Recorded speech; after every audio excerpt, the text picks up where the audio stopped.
আর একটু আগে আমাদের মানে আন্টি যে বাড়ির ওনার ফোন করেছে যে জল নিচ্ছে, আজকে যা কিছু আছে বালতি টালতি যা কিছু আছে ভরে নাও।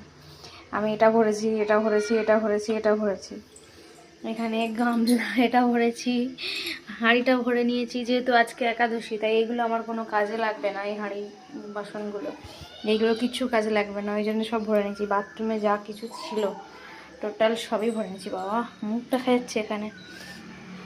বা বাথরুমে যা কিছু ছিল সব কিছু একদম ভরে একদম রেখেছি। তারপরে যা হবে হবে। জল আছে না, কি জল আজকে নিচ্ছে, ওর জন্য বললো যে জলটা ভরে রাখো। এইগুলোর মধ্যে ফ্রিজে মাছ মাংস রাখা হয়, তাহলে এই তিনটেও ভরে রেখে দিই।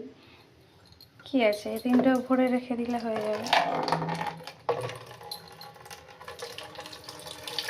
কাজে তো লেগে যাবে। এখন একদিন জল নিলে মোটামুটি আর কি চলবে, 10-12 দিন চলবে। ওই জন্য আর কি যা কিছু থাকে সব ভরে রাখতে বলে। এখানে এত জলের প্রবলেম, জল তো কিনে নিতে হয়, ওই জন্য যা খালি থাকে সব ভরে দেয়। ওই জন্য আর কি যা কিছু টোটাল বাড়িতে খালি থাকে আন্টি বলে সব ভরে রেখে দাও, ওই জন্যই ভরে রাখছি। ওগুলোও ভরে রাখলাম। ওইখানে একটা দুধের ক্যান আছে 2 লিটার, ওটাও ভরে রেখেছি।